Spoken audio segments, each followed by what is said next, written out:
You know me. Every time it says going live, I'm like, what's the deal? No, that's not what you do. Okay. Oh, no, I just. You want to do the robot. Okay. Welcome. Hi, y'all. Hi. Thank y'all guys who always join in on our dance breaks that we have at the beginning of these. Mm-hmm. Yeah. So if you clicked, if you joined, or if you're gonna watch this later, whatever, at whatever point that you're clicking on this, that we were talking about. It's my girl Cordy Buckleys, Cardi B, and Belcalis. Buckleys. Alamanzar. Mm-hmm. Yeah, I do not. Yeah, I don't. What's the whole name? What's Belcalis. Alamanzar, I believe is her last name. Oh, okay. But there's a middle too that she. Oh, I don't know her middle name. Okay, I remember her. It's probably hyphenated. Yeah, She's she said it the Hispanic. other. Yeah. So, but anywho, we're talking about Cardi B. Talking about a couple of songs off of the Am I the Drama album.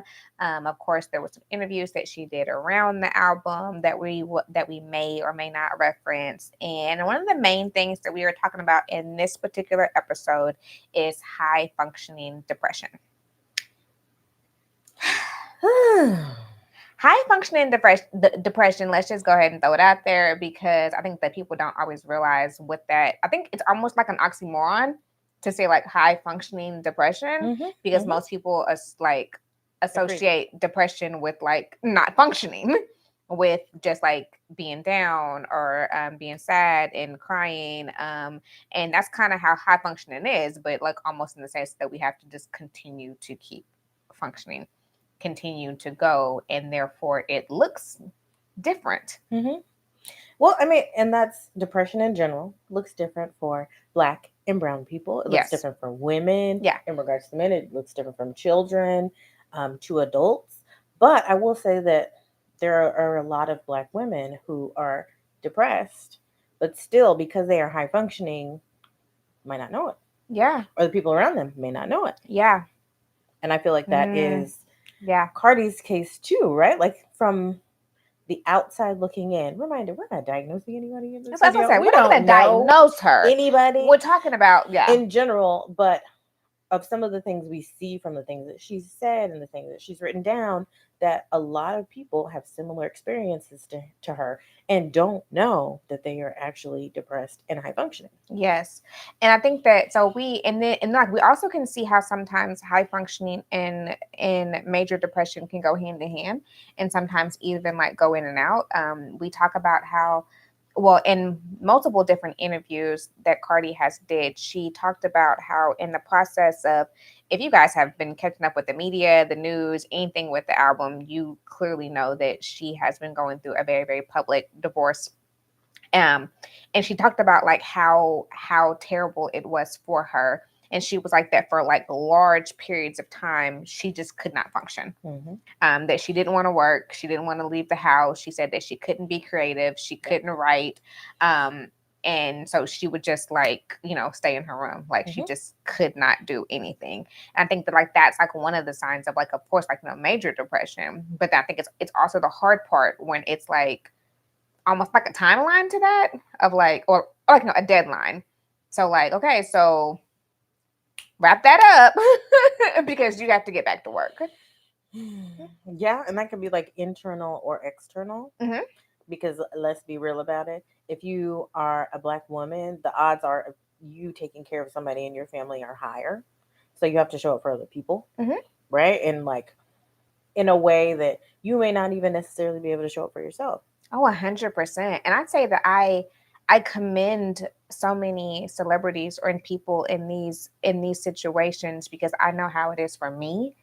On you ain't even a celebrity. Yeah, on my scale, like on the pressure to continue to show up, the pressure to still be on, the pressure to still be present, and it's just like me and my circle and my family. Like I couldn't imagine like the entire world being like, you have an interview in 5 minutes, like we need you to put out an album like now. Like I'm like, I don't want to get out the bed today.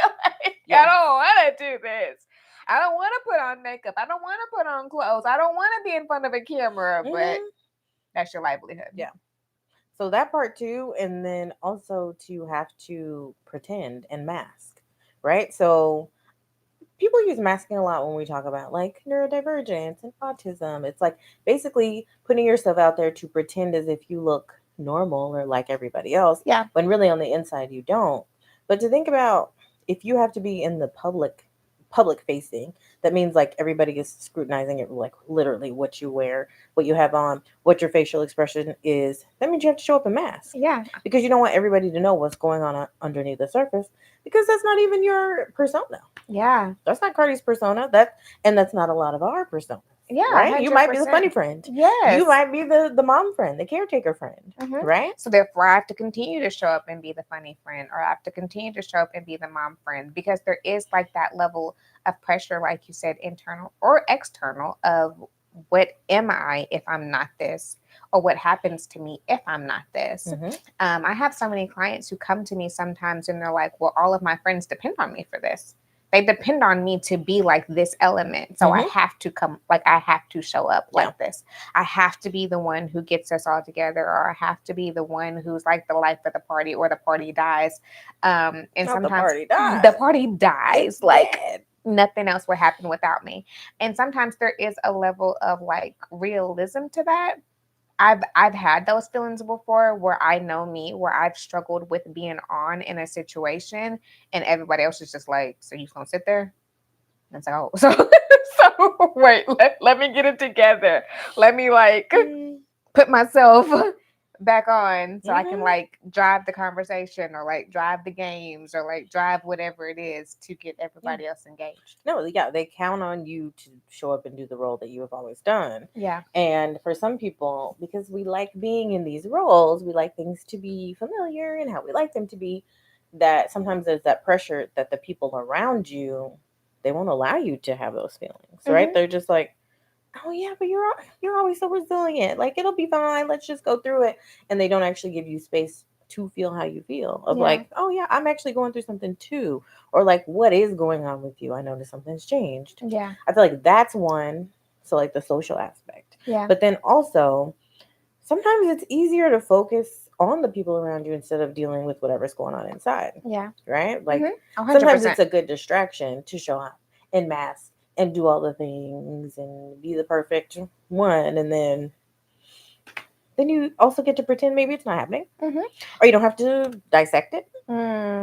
So Speaking for myself. yeah, let's jump into that just a little bit, about what are some of the signs, or some of the possible ways that high functioning depression can look, because like you mentioned, that sometimes it is that internal feeling, even if we don't always want to acknowledge it, but there is that feeling of, let me find other things to do to avoid dealing with me. Mm-hmm. So whether or not that's work, whether or not that's like party planning, like whatever it is, let me work on your Not stuff. party play. You love a party. What's going on right now? No, like, let me like work on your stuff. Like, so it's like any way that we can find other stuff to give our attention to, or to busy us.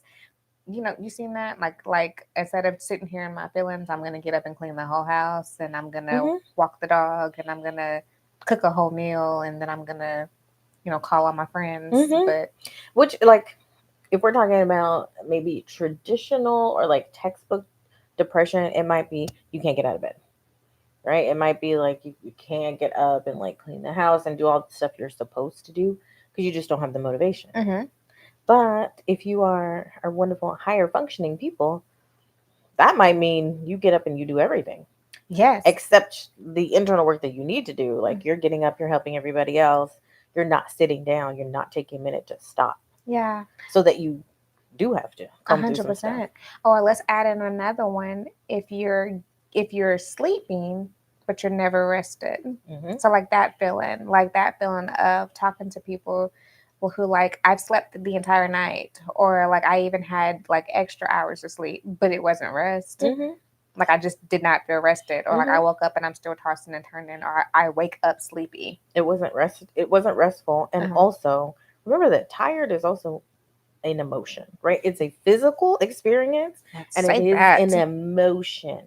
So you can be physically well rested. I think it's really hard to be mentally and emotionally Yes. tired and physically well rested. I think that's really hard to do. But Mm-hmm. let's just say that is the case. You are physically well rested. You can also be mentally and emotionally tired.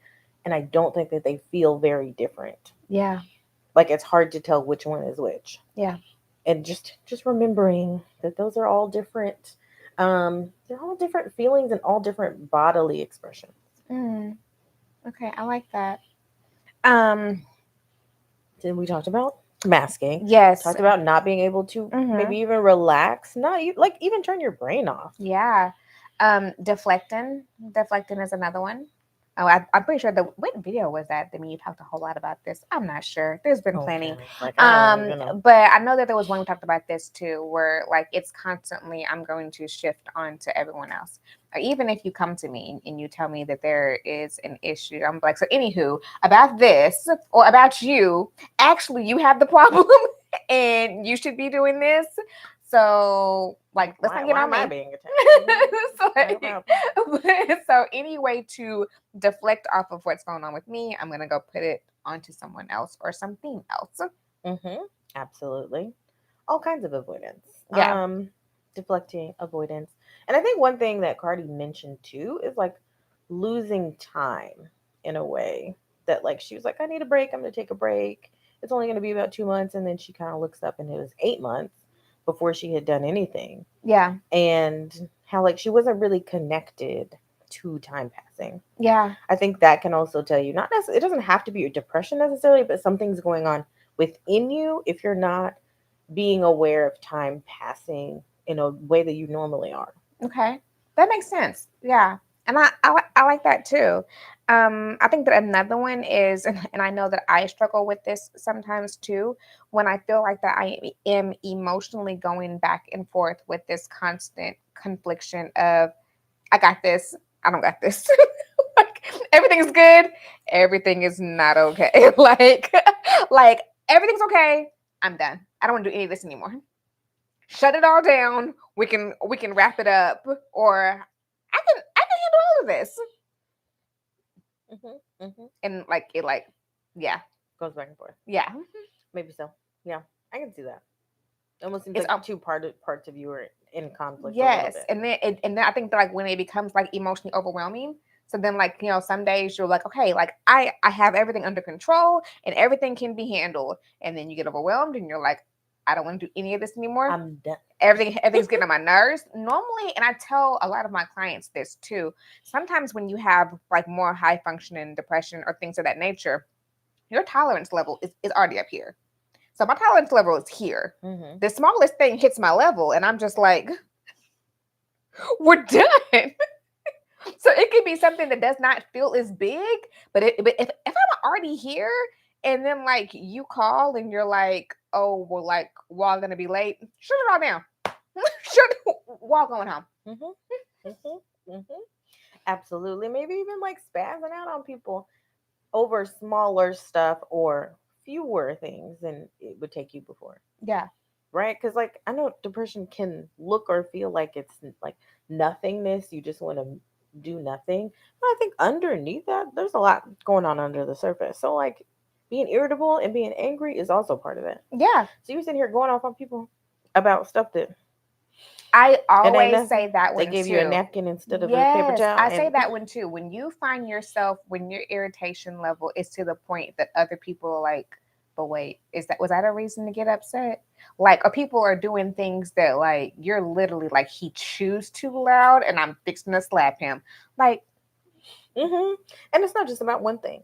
It's like about multiple things, or maybe even multiple settings. I think that can tell you, hey, like something going on there. yeah, Your patience real thin, right? You are already been tapped out, yeah, and I think you're bringing something to the table that is not necessarily reflective of your environment. 100%. I think that sometimes we can tell though.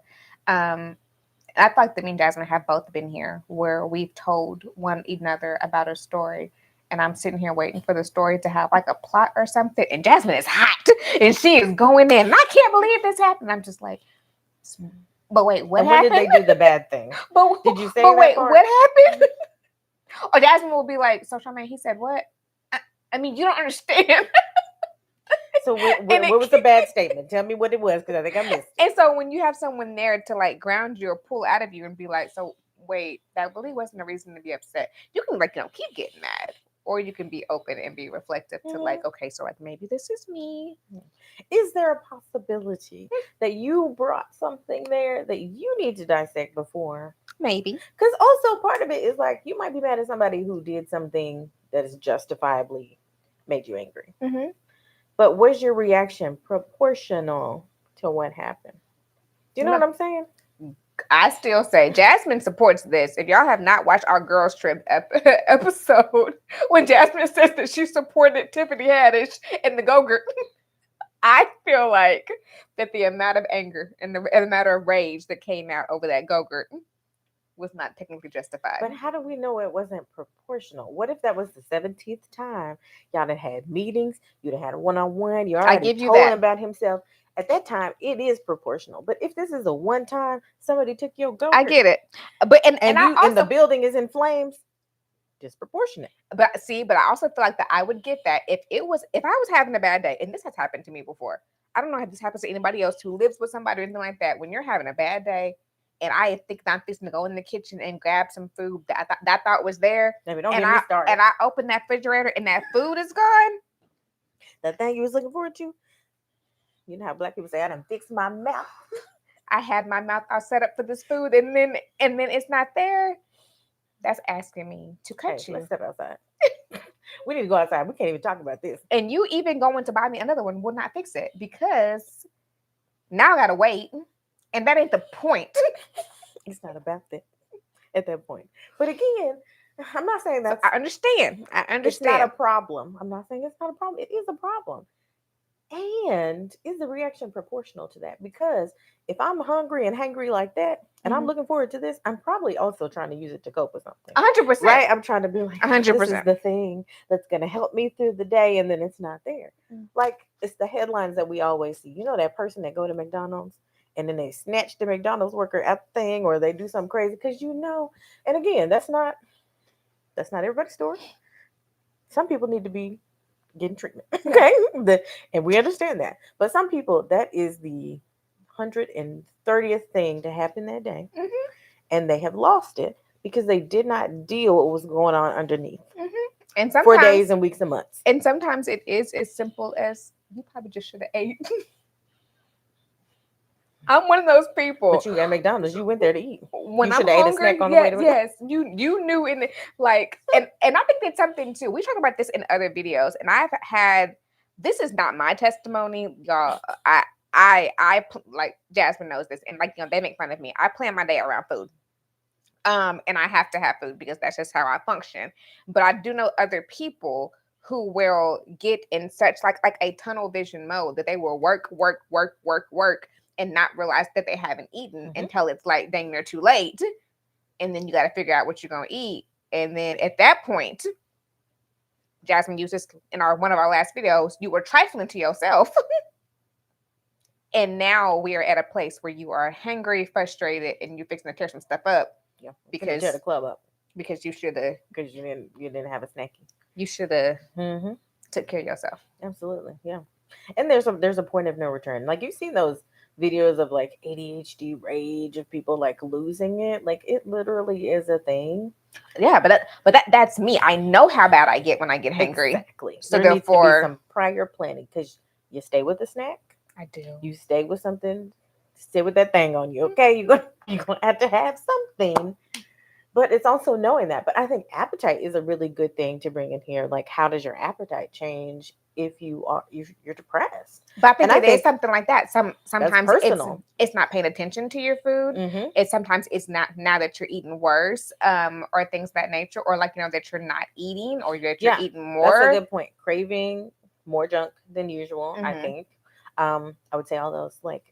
Especially me, I'm craving like the serotonin stuff. Like I'm tired, or like sweet and savory comfort foods, and that could be also like eating too much, like in numbing out as well, like not being connected to your eating, so you don't even know how much you just ate. Yeah, or maybe it doesn't even really feel like you got full, right? Or not having an appetite at all and waking up and being like, dang, I didn't even eat today. Yeah, I get that. Yeah, or like last day. Yeah, it's been a long time and I haven't had any food. I So don't even feel it. yeah, one thing to listen to, because there's not any set way that your appetite changes, but I think if there is a change that's different from your normal, Yeah. and it's been there for a while, which Yeah. I think I said before, or no, I didn't. Cardi mentioned like somebody was like, just give yourself 48 hours to get through X, Y, and Z, and it'll be okay. But this is a thing that lasts longer than 48 hours, Mm-hmm. or a weekend, Yeah. or a week, Yeah. right? Because we're talking about big stuff. Mm-hmm. So for Cardi, it looks more dramatic. It's like a very public divorce, a very public betrayal, a change in your lifestyle, your kids being pregnant. But other people have that too. Mm-hmm. Might just be further down along the line, Mm-hmm. like it happened a while ago. And the depression stuff, it's gonna be there for a minute. Yeah. That's how you know the difference between you're just not feeling it right now and oh no, I'm actually depressed. Yeah. Or your feelings are hurt versus Mhm. Mhm. this is an actual I'm problem. just going through something. I'm just grieving. Yeah. Or no, I'm actually depressed. Yeah. I would say that another way that I feel like that we that this can show up for us a lot of times, and this is like also goes into like masking and numbing, but it's that constant feeling of trying to be strong.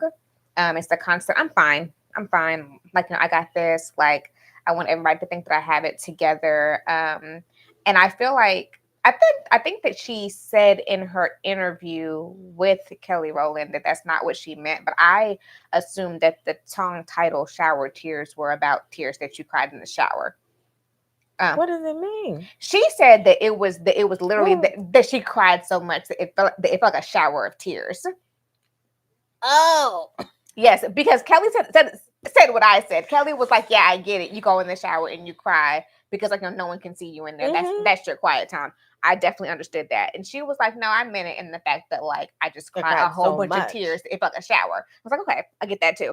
But for me, I'm thinking about the idea of literally going into the shower and That's what crying I because was thinking. it's private. No one can see me in here. I can still come out and pretend to be strong. Can we all raise our hand if we had a good shower cry? Some people do it on a regular basis. Yeah. They just like, hey, it's shower time, it's cry time. Yeah. And I with that. When I used to work with my teenage boys who may or may not have been in baby jail, one thing that I would prescribe to them, is because they didn't have a safe place to cry. You can't cry around your peers like we supposed to be hard. I'd be like, okay, shower time. I know you only got 15 minutes for a shower, but like, can we schedule a cry and just get some stuff out so that you can move through it? Yeah. And it what I think there is a difference in between like if I'm doing that for that reason, like because I have to, versus I'm doing this because my environment is not safe where it's supposed to be safe.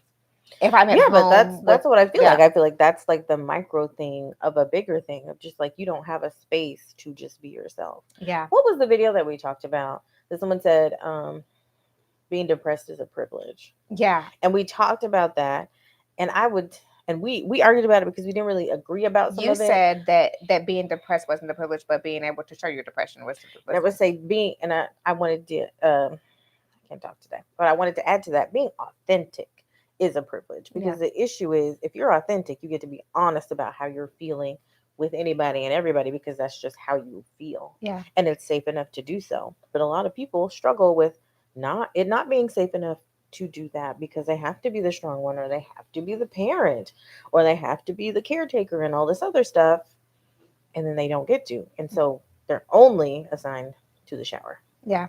To share their emotions. Which is when depression can definitely manifest, because I am confined to this space of when I can be honest, be authentic about what's going on, not have to pretend like it's something that it's not, or that you got it all together and you don't want anyone to know. Yeah.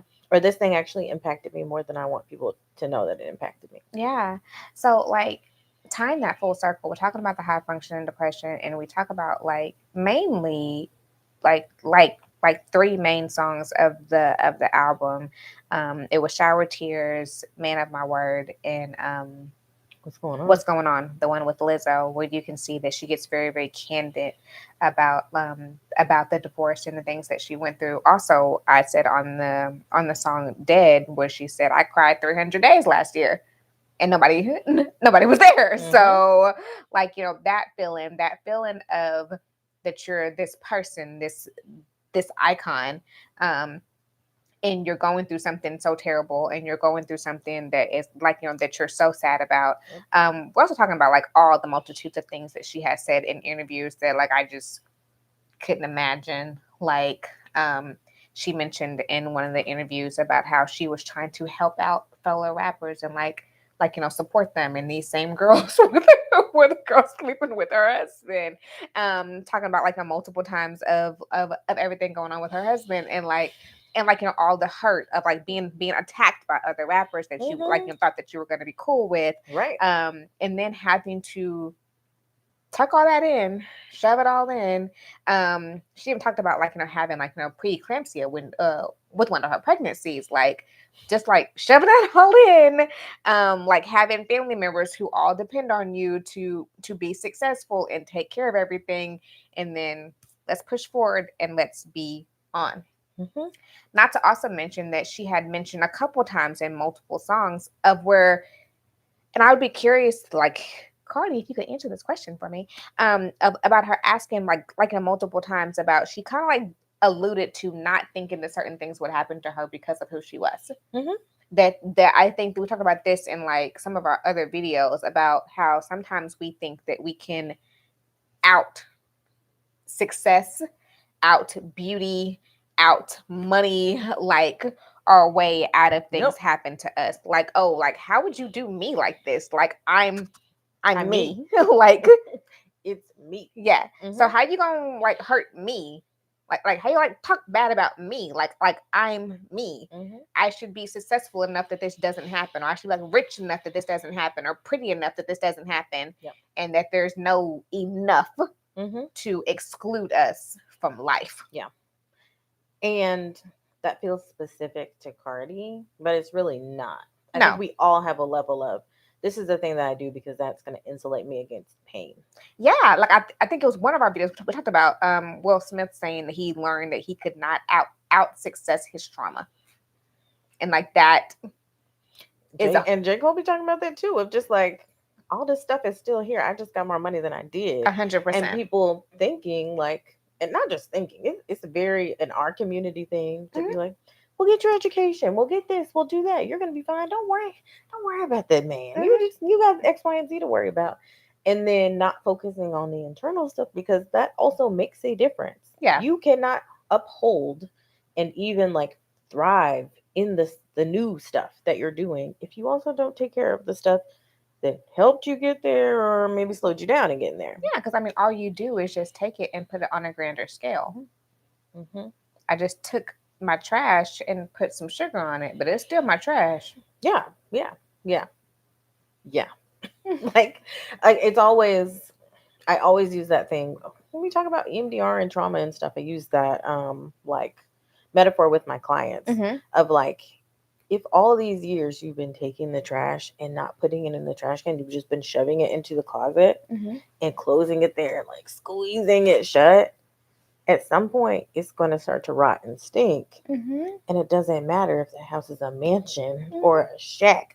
You still did not sort through the garbage. You still did not decide, what do you want to keep? What do you want to throw away? What do I need to do? Like, it's still a part of it. So just to know that we're all susceptible to that. Yeah. And I think I used to always use the one too, and I would tell people, you can sit outside and wash and wax a car with a bad engine. You didn't washed it, you didn't spruced it up, you didn't spray some little air freshener in it and all this stuff, and that engine is bad. The car don't run. And I feel like that for a lot of us, that's the thing. Like, even we've discussed this in multiple videos of like, oh, I'm gonna get my hair cut and I'm gonna like, do my outfit. Yes. But I'm gonna do my hair different. I'm gonna buy a new outfit. I'm gonna get some money, all these things, and I've never dealt with the inside. So it's real cute. What a bad engine. But I'm saying, and it's still ratchet with more money. Yeah. It's still not functional with more success. But I think that that's also the hard part too, is that even if we do the work on the inside, even if you do the work on the inside, you're still not immune to being hurt, because life's, unfortunately. I mean, you will handle it differently if you do the you have more resources on the inside to handle something. Absolutely. But again, that is to say, when you get the money, success, the beauty, that you stop being human. Yeah. You stop feeling feelings. You stop being hurt But I think by it's the trauma idea in that relationships. I That's not a think that thing. people are going to treat me differently because of these things.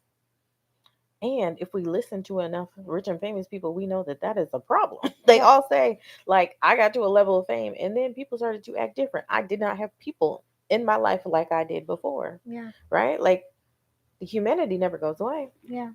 And again, you don't have to be famous like Cardi to experience something like that. Mm-hmm.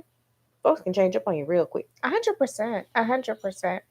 And I think that that's also the thing too. I've told a lot of, especially, and I'm not saying that it only happens to women, but I told a lot of my women clients who think that they can do something to themselves um, to do more, to be like who this person would not hurt. Well, if I change more things about myself or I do more things about myself, he's not going to do this to me because of this. And I'm Mm-hmm. like, I say one thing every single time, like, y'all, Beyonce, like, what you what you want me to say? Name somebody cuter, more successful. Like what? Name it. I want you to. Yeah. And you think that like that she was not like dang near everything? Mm-hmm. And not even to say that she was perfect, but like it still says it's an inside job. 100%. You know what I'm saying? No, Like 100%. there's not a level where you can get that you're immune to this stuff because it's internal Yeah. work that you Yeah. can choose to do or not choose to do. And I would argue and say that success and money probably makes it easier for you to avoid. That's probably the only difference. It could be. Could be. So again, if it's gonna happen to her, it's gonna happen to somebody else. And again, likely has nothing to do with you, but more to do with that person. 100%. And So then the last thing that we didn't talk about is that Cardi mentions this. She drops it a little bit, but like most of us, she doesn't really stay on it a whole bunch. mhm. But people think that just because you're depressed, that means like you also might want to hurt yourself or like you're suicidal, whatever people think that means. But there is a way to be suicidal and not be actively suicidal. You can be passively suicidal, which is just passing thoughts, right? Like Mhm. maybe you don't take them serious, maybe you don't even act on them, but they float in and out of your mind of just Mhm. like, I don't want to be here, Mhm. I'm I don't do this tired, anymore. I don't want to do this anymore. What if I just leave? Then and I think Cardi says this in a song, like, what if I just leave? What if I wasn't here anymore? Then how would you look? Mhm. Right? Which seems like something that's directed at another person, but it's also like a passing suicidal thought. It's Mhm. something to think about and honestly take seriously.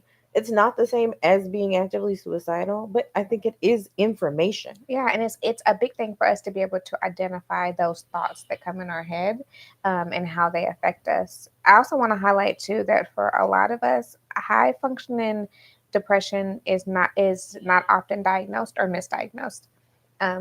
Because like we said, it looks differently than sometimes with like major depression would look like. So people don't always identify it, and sometimes we just identify it. It's like, people are stressed, Mhm. that you're just stressed out, or whatever. Or they don't have it because in the DSM, the whole thing, part of it is that it has to impact your life. Mm-hmm. So the people who get the help are the people who are not able to get up, Mm-hmm. not able to go to work, not able to make stuff happen. Which, in Even though all the people that honesty, do, this is like all of these things that we have been talking about are yep, impacting your life, but they exactly. impact your life in a different way. But perhaps not enough to stop you from anything.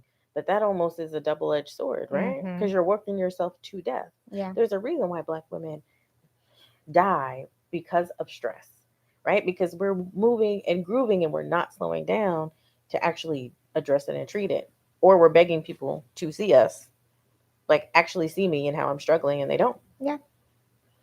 Yeah. So it looks different.